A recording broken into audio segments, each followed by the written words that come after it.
nitwa Fidele Gakire. Abantu benshi bari banze nk'umusesenguzi mu by'itangazamakuru cyangwa banze nk'umunyamakuru cyane cyane mu Rwanda, ariko ubu ndi muri Amerika.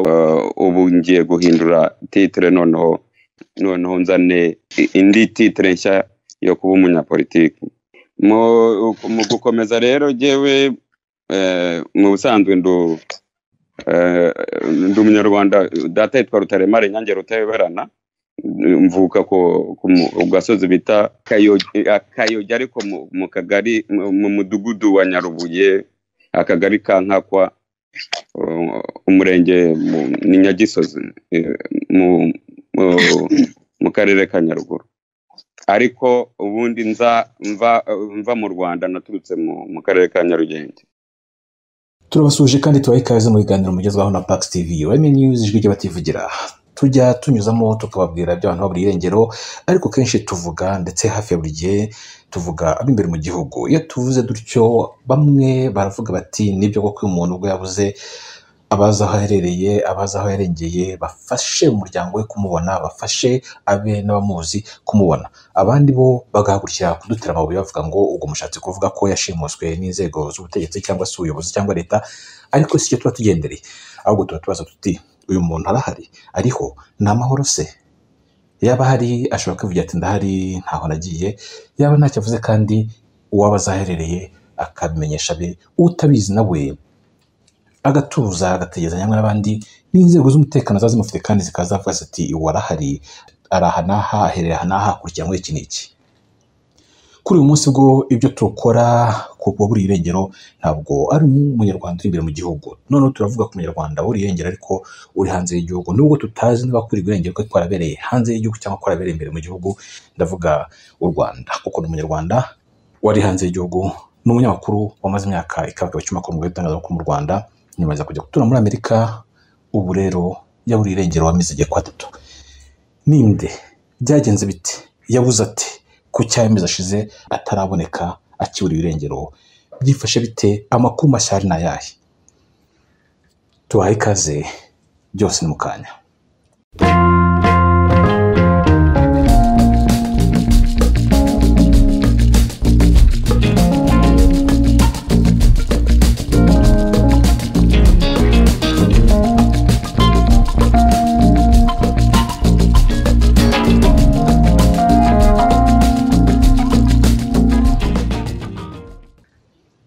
Ni Pax TV, Women News, mukoje gutega amatwi ijwi ry'abativugira. Muri kumwe n'intwa John Williams. Uyu mugabo tuvuga amazina ye ni Gakire Fidele. Gakire Fidele, umunyarwanda wakoreye mu gatangazamakuru mu Rwanda, akaba kandi yari mu baharanizi mu bikorwa bijyanye no guhanira iyubahirizwa ry'amategeko. Akaba ari imiryango imwe n'imwe yagiye abamo, cyane cyane y'abanyamakuru iri muri umurongo. Gakire Fidele yabaye mu Rwanda umunyamakuru mu myaka ikabaka 10, nyuma yaje kujya gutura mu gihugu cya Leta Zunze Ubumwe za Amerika. Agezeyo ubu yari mu mujyi witwa Buffalo, umujyi uri muri leta ya New York. Aha yaratuye, hari n'abanyarwanda benshi bahatuye. Gakire Fidele yaje gukora ibikorwa binyuranye bijyanye n'ibyo bita social work, ariko yagiye akora n'ibindi binyuranye. Nyuma aza kujya muri politike. Ajya muri politike ntabwo yagiye nk'ugiye guhangana byeruye na leta y'u Rwanda yasigaye mu gihugu, cyakora yagiye akora ibikorwa bigaragaza kuvuga ashize amanga ku bibazo bimwe na bimwe biri imbere mu gihugu, nubwo yavugaga nyine nk'uri hanze y'igihugu, ahereye ku byo abwirwa, ku byo yoherezwa, ku byo abona, ariko atibera imbere mu gihugu. Nyuma yaho mu gihe cyashize kitari kirekire yaje kujya muri leta iri hanze y'igihugu. Ni itsinda ry'abanyarwanda bishyize hamwe bakora iyo bise guverinoma y'u Rwanda ikorera mu buhungiro. Gakire yaje guhabwa mu mwanya nka minisitiri w'umurimo n'urubyiruko. Gakire icyo gihe yatangiye gutanga amatangazo hirya no hino kuri social media, anyuza ibitekerezo bye ku mbuga nkoranyambaga zinyuranye, avuga ko azarwanya ubushomeri mu Banyarwanda, azarwanya guta agaciro k'urubyiruko, azaharanira icyatuma urubyiruko rubasha kwibeshaho, rubasha kwiteza imbere, icyatuma abantu abato n'abakuze babasha kubona imirimo, kubera ko icyabuze si imirimo ahubwo ari uburyo isaranganywa cyangwa se abandi bakabura igishoro. Afite byinshi yagiye asobanura. Amajwi ye ubu ntitubashe kwita tuyabona bitewe n'uko turi gukora mu buryo bwihuse, ariko hari aho tuzabagezaho mu byo yagiye avuga mu minsi ishize, ibyo tuzabagezaho mu gihe kiri imbere. Gakire Fidele uyu turi kuvuga nyuma y'ibyo byose yagiye abona n'indi miryango igamije uburenganzira bwa muntu, dore ko no mu minsi mike ibanziriza izina rye yari mu cyo bitaga African American for Charities. Uyu muryango yarobereye vice chairman. Ntabwo uyu muryango turi buvugaho byinshi, ariko mu kuza kuri irengero byagenze bite nabyo turagaruka mu kanya. Turacyari kuvuga ibyo akiri mu Rwanda. Nitwa Fidele Gakire. Abantu benshi bari banze nk'umusesenguzi mu by'itangazamakuru cyangwa banze nk'umunyamakuru cyane cyane mu Rwanda, ariko ubu ndi muri Amerika. Ubu ngiye guhindura titre, noneho nzane indi titre nshya yo kuba umunyapolitiki. Mu gukomeza rero jewe mu busanzwe ndi umunyarwanda. Data yitwa Rutaremare Nyange Rutayoberana, mvuka ku gasozi bita Kayogi, ariko mu kagari mu mudugudu wa Nyarubuye, akagari ka Nkakwa, umurenge ni Nyagisozi, mu karere ka Nyaruguru. Ariko ubundi mva mu Rwanda, naturutse mu karere ka Nyarugenge. Nari umuyobozi fondateri, nari umuntu washinze groupe ya business ikora itangazamakuru, yenda tukajya no gupiganwa by'amasoko bisanzwe. Ariko ubundi jewe nari mfite ikinyamakuru cyitwa Ishema, ariko cyaje kuvamo na Ishema television. Ariko mbere yaho nakoranye n'ibitangazamakuru bitandukanye, harimo ibyo na freelance yenda freelance barabyumva, ntabwo abo mu mwuga barabyumva. Ariko ubundi yaba ari The Rwanda Focus n'Umwezi n'ibindi binyamakuru bitandukanye nakoranye nabyo. Ariko titre navuyeho, nari umuyobozi mukuru wa televiziyo yitwa Ishema mu Rwanda. Mu Rwanda Gakire Fidele yatangiye mu gatangazamakuru akorera abandi, aho nk'uko benshi babitangirwa mu myaka yo hambere batangiye abanyamakuru bakorera benshi, freelance journalist, bivuga ko inkuru bateguye bayigezaga cyangwa se bakayiha itangazamakuru cyiteguye kwitambutsa icyo aricyo cyose bitewe n'umurongo wacyo, bitewe n'inkuru yabaga yateguwe, akaba afite abo yagezaho. Ibyo twabinyuzemo turi benshi. Nyuma y'ibyo byose yaje gushinga igitangazamakuru cye, ashinga ikinyamakuru cyandika cyitwaga Ishema. Ikinyamakuru Ishema cyandikaga inkuru zisesenguye, inkuru zibiriho, ariko kenshi hakazamo n'ikintu cyo gushyira ku munzani, ese ibi bikwiye bitya, harabura iki. Ntabwo cyari ikinyamakuru cyo gushimagiza, nticyari ikinyamakuru cyo kunenga gusa, ahubwo cyari ikinyamakuru kiri hagati.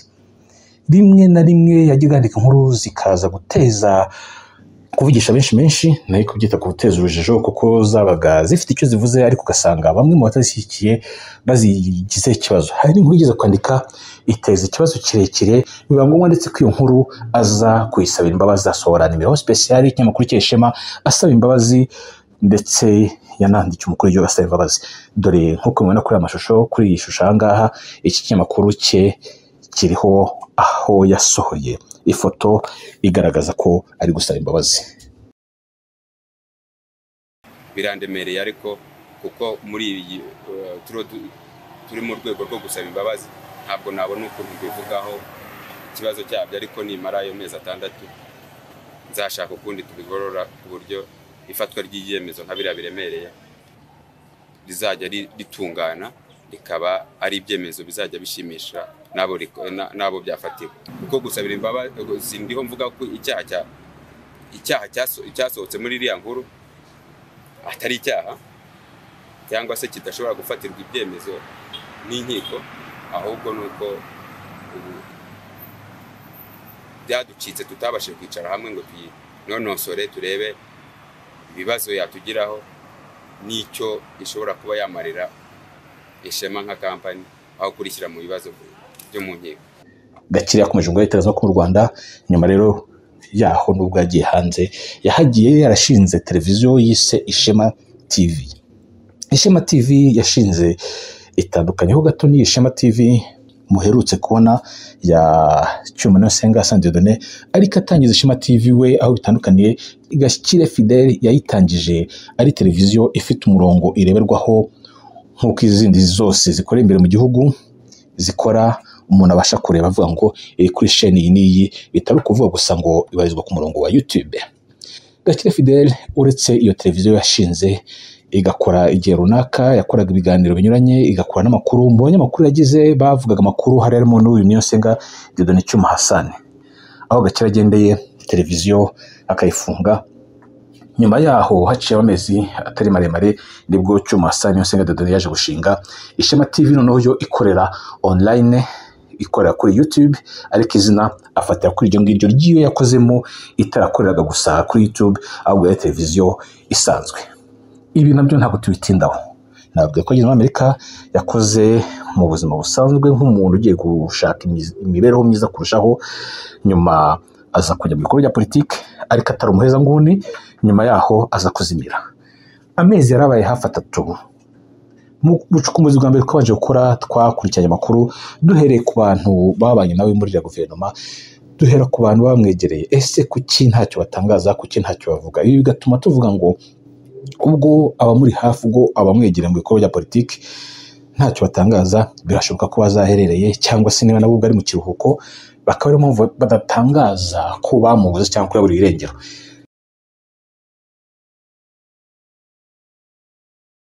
Hagati aho nyuma y'amezi 2 Fidèle Gakire uzaba akiri hazimiye, perezida wa guverinoma yarahabereye minisitiri w'abakozi ba leta n'urubyiruko ku nshuro ya mbere yaramutabarije. Ni Padiri Nahimana Thomas, umunyapolitike utavuga rumwe na leta y'u Rwanda. Banyarwandakazi, Minisitiri Fidèle muramwibuka, Minisitiri Fidèle Gakire. Gakire twari tubanye neza cyane. Gakire yakundaga by'umwihariko, ni nacyo kintu kiduteye impungenge, yakundaga gukomunika, yakundaga kunyandikira, akandikira Premier Ministre Ntagara. Kenshi cyane yatubwiraga amakuru, akatubwira uko ahagaze. Yabaga mu gihugu cya Etats-Unis, akaza hano muri chat, mwamubonaga agakora utumenyetso, akatanga amakuru ku buryo mwamubonaga ko abaga ari kumwe n'abandi. Ubu rero hashize hafi amezi 2 Minisitiri Gakire twayobewe iyo yarengeye. Bikaba biduteye impungenge. Urumva biragoye, n'umuntu mukuru arengeje imyaka 18, ashobora kugiye ashaka, ariko ikibazo dufite nuko nyine yari umuntu usanzwe aganira, kandi mumenye ko ari wenyine, nta muvandimwe afite ino, nta muvandimwe afite muri Etats-Unis aho yabaga. Twari tumeze nk'abavandimwe benyine twebwe twakoranaga. Yari umuntu rero ukunda kutugezaho amakuru buri munsi rwose, ntabwo yararaga atambaye akamesaje cyangwa agahe Premier Ministre, twabaga tuza aho ari. Ariko hashize amezi 2 noneho twabibutse irengero burundu. Telefone ye shwi, nta muntu n'umwe yabwiye aho yarengeye, yaba akiriho ntiyaba akiriho. Impamvu tubivuze rero, aramutse afite aho yigendeye nk'umuntu mukuru ntacyo byaba bitwaye, ariko ikibazo nuko yarasanzwe atubwira amakuru, none ntabwo yatubwira. Aramutse ariho akaba kitwumva, yatwandikira akatubwira ati mwiturize aho ndi ndahazi, nta kibazo. Ariko ntitwakomeza guceceka, twagira ngo tubabwire abanyarwandakazi n'abandi mwese mutwumva, ishusho ye murayizi, murayibonye. Uwaba yaramubonye muri Etats-Unis, yaramubonye mu kindi gihugu, yatubwira rwose tugashyira umutima mu gitereko. Ariko ashobora no kuba ari mu kibazo, tukaba twagomba gushakisha. Ubwo mwese ndabahamagaye ngo dufatanye gushakisha, tutabangamiye uburenganzira bwe. Ariko ndashidikanya cyane, nkurikije uko yatubaniraga neza, nkurikije uko yakundaga kutwohereza utumesaje, atubwira uko bimeze, atubwira uko amerewe buri munsi yakomunikaga rwose cyane. Ubwo rero kuba atakibikora, ndagira ngo mbabwire ko dufite icyo kibazo, ko tutazi aho ari, tuzi aho yarengeye. Ariko twaranashakishije, twageze no muri polisi yo muri Etats-Unis, twarabajije baturebere ko hari icyaba cyarabaye New York aho aratuye, batubwira ati nta kibazo kiri hano. Gakire ari hehe? Icyo kibazo mwese mudufashe rwose kumushakisha. Nta hypothèse na busa dufite. Hari nabonye yanditse muri chat ngo ari mu Rwanda, ngo afungiye mu Rwanda, ariko yari chat gusa. Uwo twabe uwo ari we afungiye mu Rwanda, se mu Rwanda yageze yate? Nicyo kibazo dufite, kwa kugira ngo tubasangize ikibazo dufite muri guverinoma cya Minisitiri Gakire, ugomba kugira ubuzima kandi busagambye. Muri iyi minsi tukaba tutamubona, kandi ari twe twabanaga nawe. Murumva ko tutagura rero kubatabaza ngo mudufashe mwese, waba yaramurabutswe ahantu aduha amakuru turebe ko nta kibazo afite. Dusanze nta kibazo afite, Imana ishimwe cyane, ariko birashoboka ko yaba afite ikibazo, tutakomeza guceceka. Murakoze rero, murakoze. Hanyuma nitumubona ari muzima tuzasingiza Imana. Niba kandi adukeneye, ari mu kibazo kandi adukeneye, nabwo tuguruke tumusanga ahari turebe icyo twamufasha. Murakoze cyane. ibyo mbona ntacyo biri kuvugwaho, nabo ngerageza kuba nagira icyo mbaza ntacyo bantangariza. Naje kubaririza ku baturanyi be batari abakure, ni ukuvuga aho yaratuye mu gice kimwe cyangwa mu mujyi umwe, aho yaratuye muri leta ya New York mu mujyi wa Buffalo. Bambwiye ko batamubona, ko batazaherereye, ko na telefone ye itagicamo, batazi neza niba koko atagihari cyangwa se niba ari urugendo rwa telefone, cyangwa se niba yaragiye mu yindi leta kwimuka se, cyangwa se niba ari mu kiruhuko yigeneye cy'igihe runaka. Byabaye ngombwa gukomeza gutegereza kugeza igihe nabona andi makuru mashya, ariko aho byari bimaze kuba birebire, amezi abaye menshi, bitavuze ko yabuze burundu, bitavuze ko yazimiye, ahubwo mu rwego rwo gushakisha dutangaza amakuru, ariko ari nako hariho gushakisha kugeza uyu munsi. Gakire Fidèle ntaraboneka, yaburiwe irengero, yarazimiye, nta mpanuka izwi ngo bivuge ko yaba yaraguye mu mpanuka, nta ndwara ikomeye yaba yaragize ngo ajye mu bitaro aheremo. Ndahera ku makuru twagiye tubona mu binyuranye, nubwo hari abanyarwanda bajyaga bavuga ngo ari hafi kuza, hari abo twaganiraga nawe ubwo akambwira ati ndi hafi kuza mu Rwanda, nzasuhuza abantu, tuzaganira ibi n'ibi, hari gahunda zimeze mfite. Wumva ari gahunda zisanzwe, atishisha kuba yaza mu Rwanda, ndetse wumva yasura abantu nk'uko bisanzwe, ariko avuga ati nzaza mpanyure amezi angahe nsubire muri Amerika, kuko habaye my second home, ati habaye nk'iwacu wa kabiri, avugaho muri Leta Zunze Ubumwe za Amerika.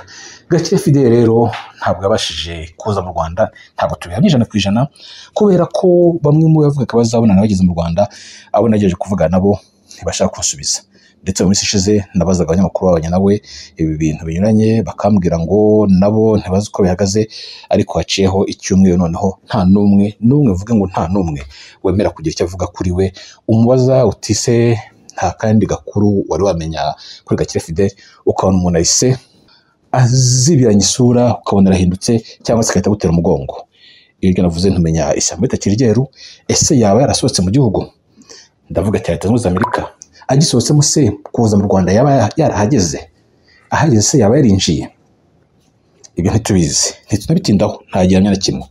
Ese muri Amerika yaba yarimutse akatakaza umurongo? Gakire n'umuntu uvuga, n'umuntu ushabutse ukerebutse, ntabwo aceceka, ntiyagenda ngo agere ahantu ari hose yiherane ijambo, afunge ibitekerezo bye burundu, afite ahandi ari muzima, ari mutaraga, yavuga bikamenyekana. Cyeka aramutse ari ahantu atifiteho ububasha, uburenganzira n'ubushobozi bwo kuvuga, ntituzaherereye.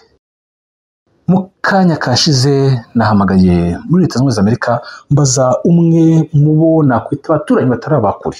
Guturana muri bihugu ntabwo ari kuvuga ngo ni inzu ku yindi nk'uko inaba bimeze, ariko mwise umuturanyi utari abakure kubera ko batuye muri leta imwe. Muri iyo leta imwe batuyemo ya New York, ariko bakaba batuye mu mujyi umwe wa Buffalo.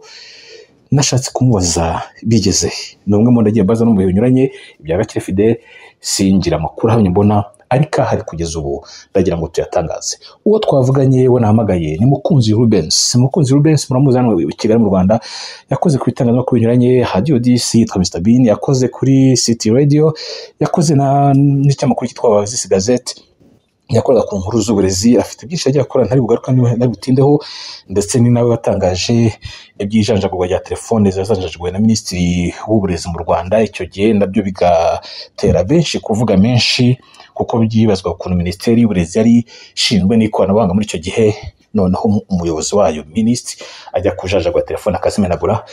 Reka gutinda kuri Mukunzi Rubens, nari mvuze bimwe mu byo yakoze kugira ngo abatamuze mwibuke. Kuri Radio DC yakora ikiganiro cyo mu gitondo, agakora n'ibindi biganiro binyuranye, yakoze no makuru. Ubu rero Rubens Mukunzi ndi kumubaza ibijyanye na Gakire Fidèle. Ese amakuru ye nayahe? Abaye hate? Yavuye mu buzima busanzwe ate? Yazimiye ate? Amakuru mashya ufite nyuma y'ibyo nagiye ngana nawe mu minsi ishize nayahe? Ijambo ni ryawe Mukunzi Rubens. Urakoze cyane kumbaza kubijyanye na Gakire. Reka wenda ngusubize mpere ahangaha. Jewe amakuru ya nyuma meruka ya Gakire hari ku itariki 2 z'ukwezi kwa 9, hari gahunda twagomba gufatana, aranasubiza mbwira ko tuzabonana nuko ariko nyuma yaho nakomeje kumutextinga kuri WhatsApp ntiyabasha kunsubiza, ndetse nyuma yaho nkabona ko text messages namwoherezaga zitatambukaga. Rero byaje kuza gukomera, mbona ko hashobora kuba harimo ikibazo nyuma yaho abantu bo muri ya guverinoma ya Nahimana bashakiye, kubera ko ndi umwe mu bantu bafashije Gakire kuza mu mujyi dutuyemo wa Buffalo muri leta ya New York. Bambaza rero niba nabanzi aho aherereye, kuko bari bamaze iminsi nawe batamubona, hari hashize nk'ibyumweru 2, mbabwira ko nanjye maze iminsi namubona. Bituma rero nshyiramo n'agatege kugira ngo wa mugani menye, kuko nanjye nari maze iminsi nanjye ntamubona, cyane cyane ko twari dufite gahunda ntiyabasha kuyubahiriza. Ese n'abandi banyarwanda babaga mu zindi leta wenda zitari iyo ngiyo murimo ya New York, batari no muri uwo mujyi mwabagamo wa Buffalo, waba uzi bashyikiranaga nawe ngo ube waragize icyo wabaza? Rero ese nta n'abandi uzi wenda yashyikiranaga nabo cyane basigaye no mu Rwanda, yaba yaraganiraga nawe wenda akaba ntawamenya yaraje kubasura? nagerageje gukora ibishoboka byose, mbaza mu banyarwanda nzi neza ko baziranye na Gakire, yashoboraga kuba yavugana nabo akabisanzuraho, baba hano muri Leta Zunze Ubumwe za Amerika, baba muri leta zitandukanye. Abo nabashije kunyuraho ni nk'abo bagiye bakorana mu bijyanye n'itangazamakuru cyangwa se bafitanye ubucuti busanzwe. Bo rero nanyuzeho hafi ya bose bambwiye ko batazi badaheruka kumubona no ku mbuga nkoranyambaga, cyane cyane ko yari umuntu ukunda gukoresha cyane imbuga nkoranyambaga. Byari bigoye ko yamara icyumweru cyangwa se iminsi 3 n'itanu atageze kuri Facebook cyangwa se Instagram. Naravuze nti rero bishoboka ko yenda afite ikibazo, cyangwa se akaba yari mu cyane, cyangwa se akaba yarahinduye nimero. Mbaza n'abantu yewe bashobora kuba bari ku mugabane w'Uburayi, nzi neza ko bashobora kuba baravuganaga nawe. Bambwira ko nta makuru ye bazi. Yewe byageze nawe ntekereza ko ashobora kuba yaba yarasubiye mu Rwanda. Mbaza abantu bari aho ngaho mu Rwanda kugira ngo numve niba wenda yaba yarahinduye ubuzima akaza mu Rwanda, ariko bambwira ko batarabona Gakire mu Rwanda. Byakomeje no kuntera rero impungenge, cyane cyane ko n'abantu muri iriya leta yagiyemo ya Nahimana nabo bari bamaze kugaragaza ko batazi aho aherereye, ndetse Padiri Nahimana nawe abivuga officiellement ko bamubuze.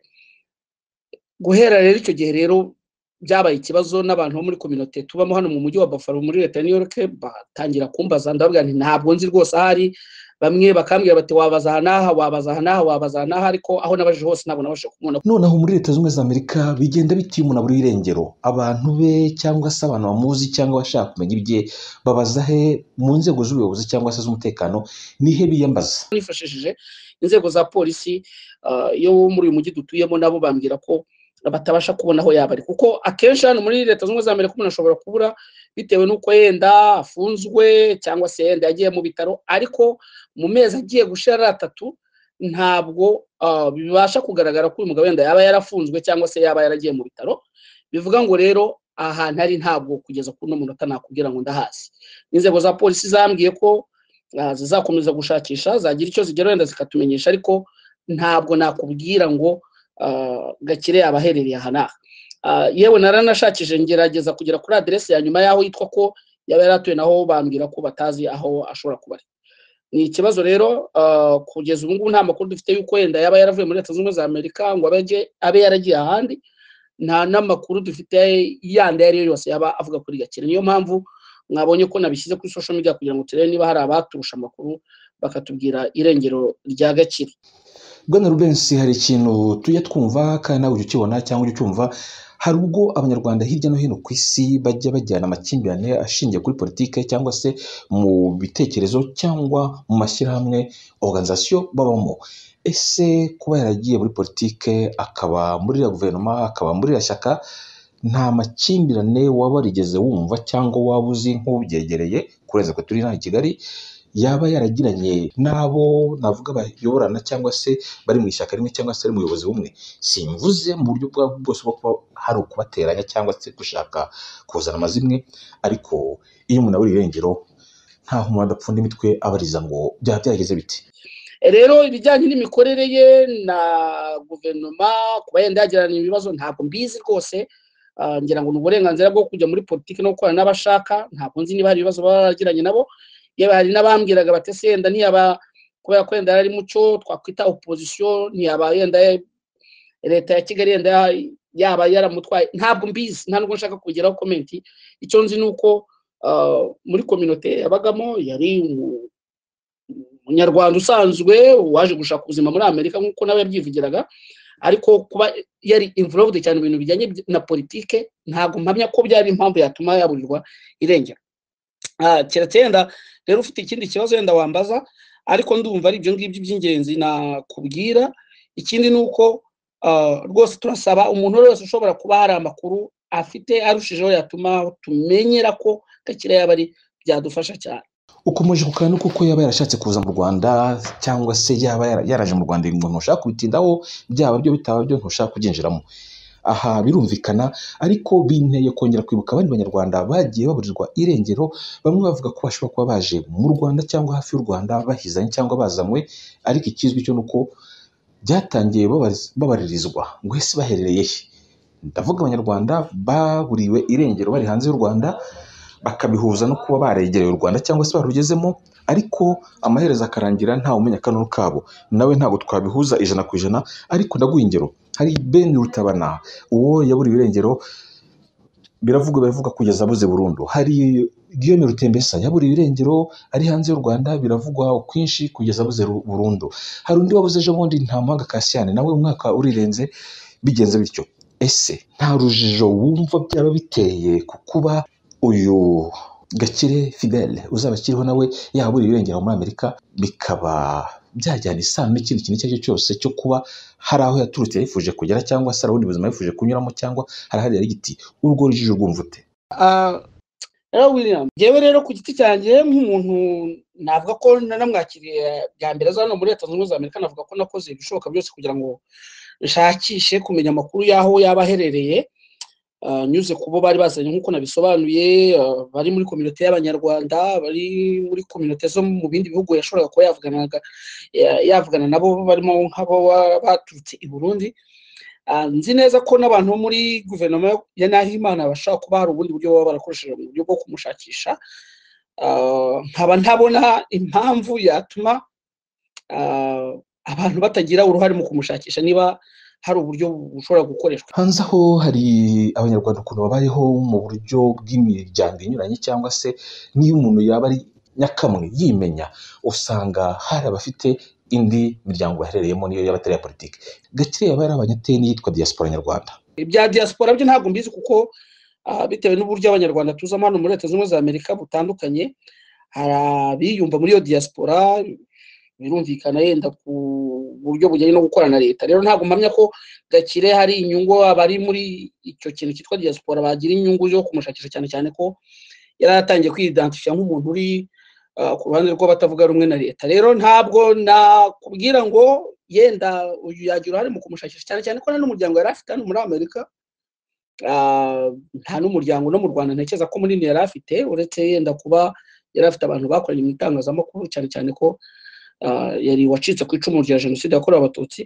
Nkaba rero mbona ko rero bigoye kuba hari undi muntu wenda wagira inyungu wenda mu kumushakisha, cyane cyane ko abenshi hano usanga muri ibi bihugu tubamo habihugiyeho, usanga ntawe wita ku wundi. Niyo mpamvu rero mvuga niba hari ubishoboye cyangwa se yazitase z'uyu Gakire yatubwira tukagerageza kumenya niba akiri amahoro. Hagati aho nanone hari umuryango African American for Charities yabagamo, ndetse akaba yari umwe mu bayobozi. Ese uretse uyu muryango, uretse n'ishyaka yigeze gushinga nyuma tukumva atakirimo cyangwa risa n'itarakomeje, nta kintu kimwe bafite amakuru kuri ayo mashyaka cyangwa se iyo miryango yindi yaba yarabayemo, cyangwa iyo miryango ye ntacyo yaba yigeze mutangazaho? Yewe kugeza ubu ngubu nta muryango nzi Gakire navuga ko yabayemo mu buryo buzwi, uretse nabashije kumenya yabayemo involved cyane n'ibiriya bijyanye na politike byo kuba yaragiye muri guverinoma ya Nahimana. Ikindi yigeze kuvuga ko yashaka gushinga ishyaka rya politike, ngira ngo ibyo byo byaravuzwe. Ariko hano mba muri leta ya New York ntabwo navuga ko hari umuryango uzwi yabayemo mu buryo buzwi. Bishoboka ko wenda hari ibyo yashatse kujyamo, ntabwo mbizi. ntabwo rero najya mu makuru ntahagazeho. Gusa hari imwe mu miryango yamufashije akigera ahangaha, kuko hari imiryango ifasha abantu cyane cyane abaza nk'impunzi bakigera hano, hari uburyo ibafasha. Hari abo nagerageje gukontakita bambwira ko hashize umwaka urenga batamuha izo serivisi bari basanzwe bamuha. Bivuga ko rero nta yindi shyirahamwe cyangwa se undi muryango nakubwira ko naba narashakishijemo, kuko ntawo nari nzi ko yabagamo, uretse inzego za polisi nakubwiye, gushakisha mu nshuti n'abandi bantu bashaka kuba baravuganaga nawe mu buryo bwa direct, ariko nta wundi muryango nakubwira ko nzi Gakire yabarizwagamo. Bwana Rubensi, tugana ku musozo, hari ikintu cyantunguye cyane ubwo nageragezaga gukusanya amakuru ku buzima bwe. Ntabwo ari ukuvuga ko wenda yamaze gutabaruka ngo turi kuvuga CVM mu buryo bwihariye, ariko nanone kuba ntawe uzaherereye nta kanunu si igitangaza kwibaza ngo Gakire Fidèle mu ntoki. Abanyamakuru babanye nawe hano mu Rwanda ndetse babanye nawe kurusha wowe, ndavuga abamuzi kukurusha kubera ko we ntabwo mwamenyeranye cyane hano mu Rwanda. Hari abandi babanaga nawe mu buryo bwa hafi basa naho bahoranaga, ari abo ari n'abandi nzi bamuzi mu gihe cye, kuko ari mu itangazamakuru nari ndirimo icyo gihe. Nanjye abo nagezeho bose mbabaza ngo tutagiye mu bya politiki, tutagiye mu bindi byihariye, wambwira ku buzima bwa Gakire Fidèle nk'umuntu mwabanye, nk'umuntu mwakoranye mu bihe ibi n'ibi, ubuzima bwe nk'umunyamakuru mu itangazamakuru, ibyo umuziho ni ibihe? Bose uwo nabazaga wese yatarukaga. Ubona biterwa n'iki iyo umuntu utagambanye, umuntu utahemutse, umuntu utabaye umugizi wa nabi, udafite dosiye n'imwe, yaba igihugu arimo yaba n'icyo avamo, biterwa n'iki kugeraho abo basangiye umwuga, abo basangiye byinshi, abo basangiye uburiri bagera bakavuga bati ntitumuzi cyangwa ntacyo twamuvugaho? Ubona biterwa n'iki? Ukeka ko niba uzi ko bibaho, ariko ubaye utazi ko bibaho ntugire icyo ubisubizaho. Abanyarwanda twabaye babi.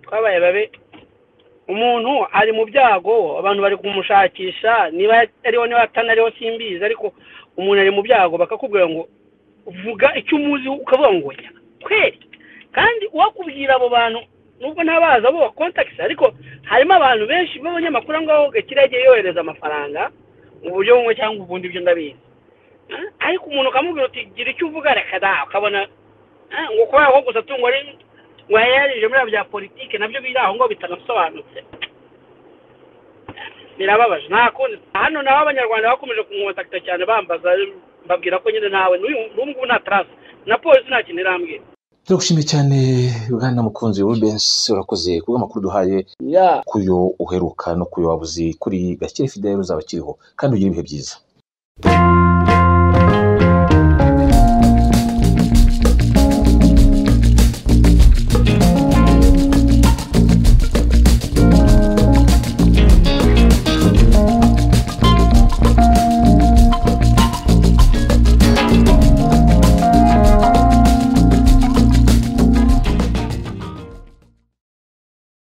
Ngayo nguko Gakire Fidèle uzaba kiriho, wabaye umunyamakuru mu Rwanda, akaba umwizihira birori, akaba umwizihizi nk'uko yabyitwaga na bagenzi be babanye muri uyu mwuga, nubwo bose batinye ko dutambutse ibitekerezo byabo mu majwi n'amashusho. Ese aracyariho? Niba akiriho se yaba ari amahoro? Iyi ni Pax TV Ireme News, ijwi ry'abativugira. Yewe ndi Ntwari John Williams. Musigare amahoro.